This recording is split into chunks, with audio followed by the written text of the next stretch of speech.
We are ascending Namakila. It is the second Himalayan pass of the three towards Leh. It's a high altitude motorable pass. The landscape is completely barren, and once we cross into it, we'll be entering an area called Kargil, and Kargil still falls in the Kargil district, and from Kargil there is an interesting connect direct to the Indus Valley through a side valley known as Chikthan, which has the famous Chikthan Kar fort of the Chikthan family, the Kachos. And we have an option to take that route, or we can directly take the route that takes us to Lamayuru after Namakila, then after Fatola, that's another pass, and straight to Khalasi, joining the Indus road. So it should be another half an hour's to 45-minute drive to Kargil, one of the last villages of the Kargil district, before we start ascending for Fatola.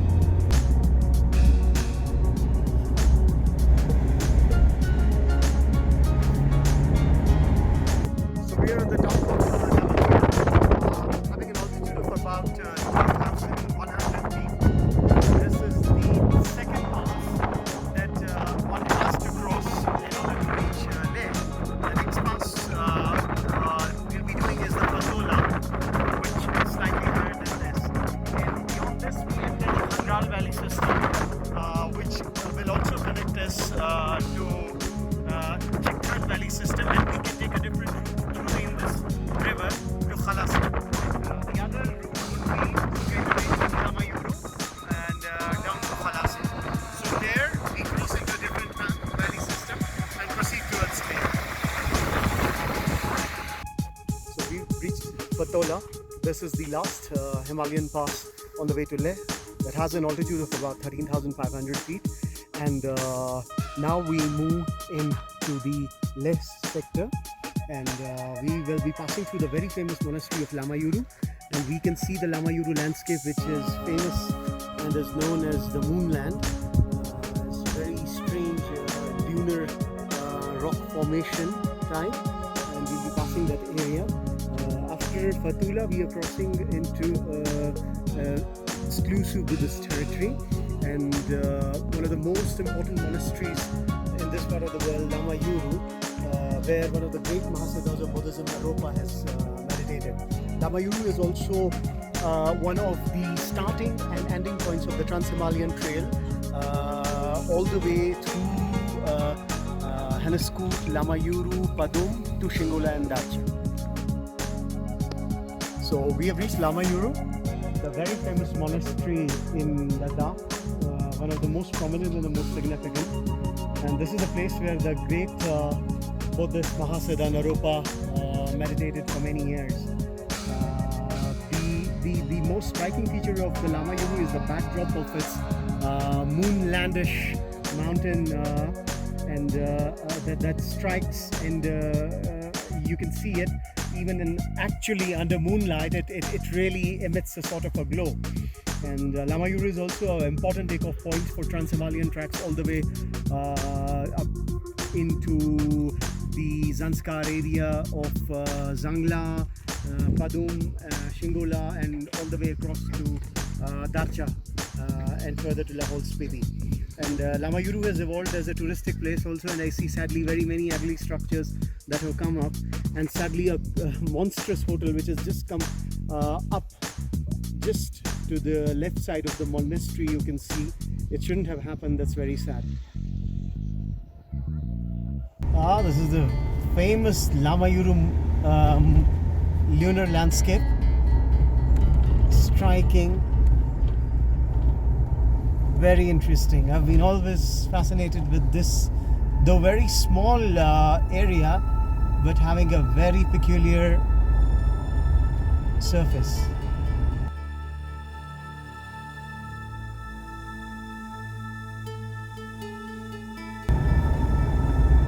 Now we are entering the Vanla Gorge, and there is a side valley from where Vanla River joins Lamayuru River, and the village once was very famous for special iconography, and it had a master craftsman, but sadly he is no more. Chukars.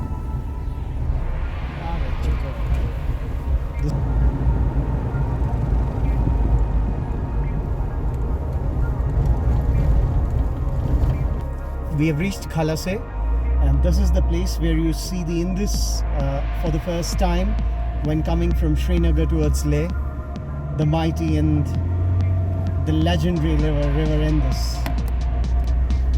This is exactly before it would enter a gorge and would be roaring and rushing down towards Batalik and then further towards Kargil. Khalase is a very historic place.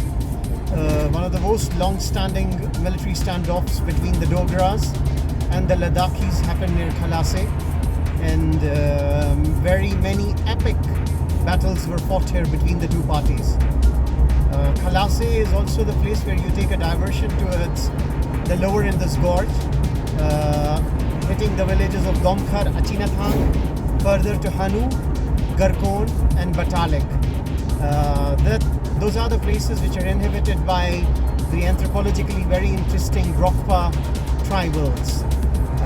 And in contrast to Leh, the area below Khalase remains relatively warmer and is a lot greener and produces a lot of vegetables which are consumed locally and supplied to Leh in summers.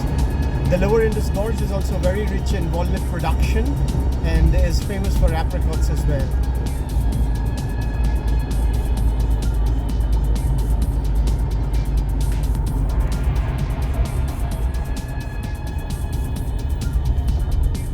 The bridge on Khalase.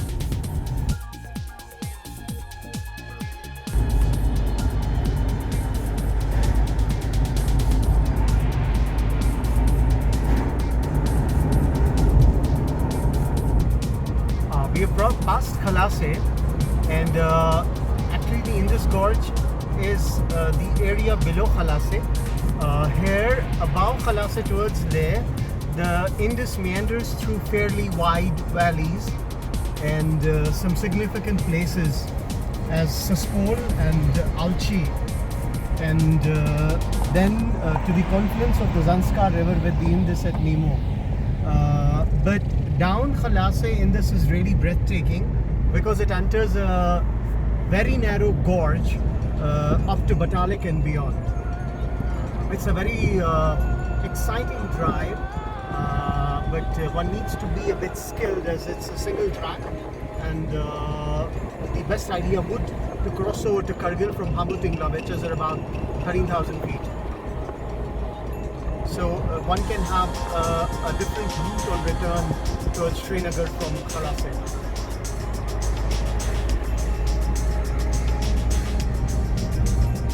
So we are closing in to Saspol, but just before Saspol, we can take a detour to the left bank of Indus, and about 5 kilometers from the bridge, we reach the very historic and significant monastery of Alchi.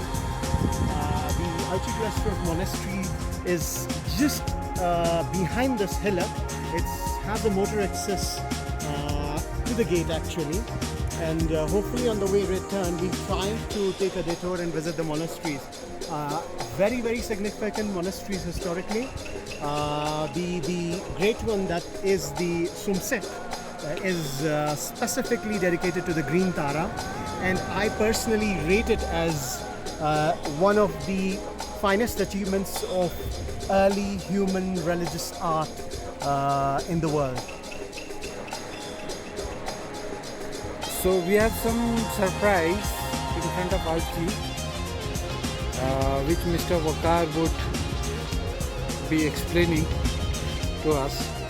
Well, sadly I stumbled on this dumping area that's exactly on the banks of the mighty and the famous Indus River here. I'm shocked to what has happened to New Age humans. On one bank we have this utter ugly dumping ground, and just across we have one of the finest achievements of religious art and human history, the Alchi complex. I don't have the words because, to be honest, I'm utterly shocked at this site. And then, of course, it's recent. I'm sure I passed this place earlier as well, and I haven't seen it. I'm really shocked. I'm really shocked. So we have passed Sospor and we have passed Likir. Likir is a very famous monastery of Ladakh, and it's also well known for the Likir school of pottery that's famous in this region, though very few artisans left. And you can see now we are entering the very classical topography of Leh, with wide open meadows and the road cutting through it. And in a short while we expect to be at Nemo, inshallah, which is the confluence of the Zanskar River and the Indus. The drive here on is actually very interesting. The runs are mostly linear, and the bikers love to go full throttle on these strips.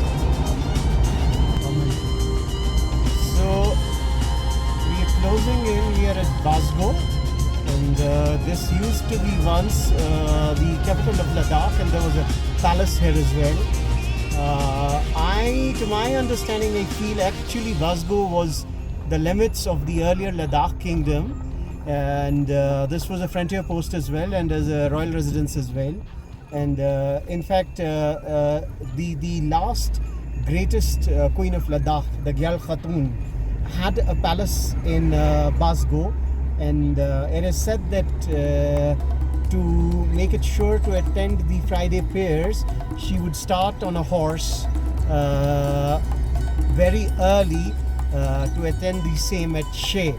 And lots of legends associated with Basgo, and but personally I've always liked Basgo because it's a small green patch amidst this barren, naked landscape.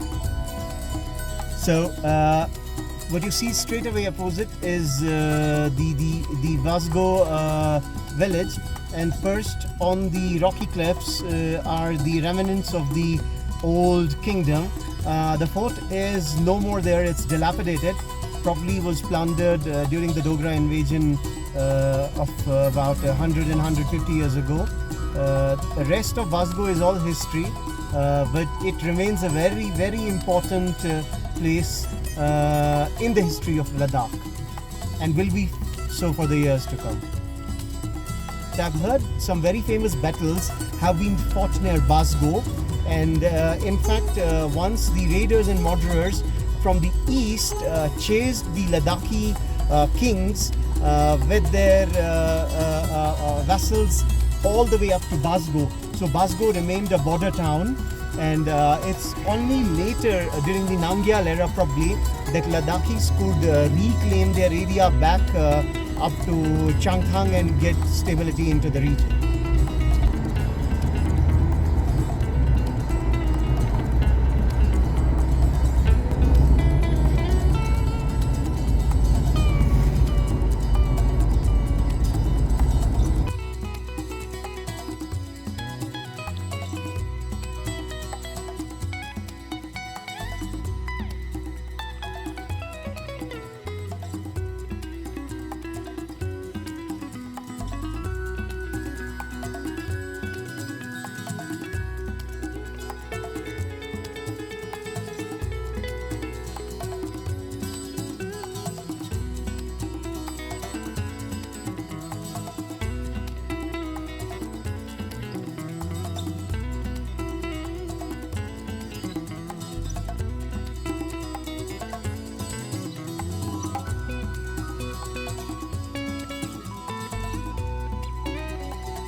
So we're at the confluence of the Zanskar River with the river Indus at a point called Nemo.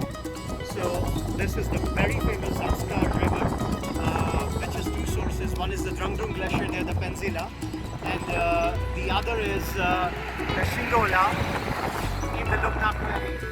And here the Indus really adds to its volume with the contribution from the Zanskar River and flows towards Skardu. This Zanskar river is also famous for the winter track That is actually the only means then to reach Zanskar. It's called Chadar. And for me personally, interestingly, up this valley is a place called Chilling, which is about 30 kilometers. There are one of the last remaining metal artisans of Ladakh, which were actually got from the Dolpo region of Nepal many years ago. And these are the people who actually hammered the Buddha at Thikse.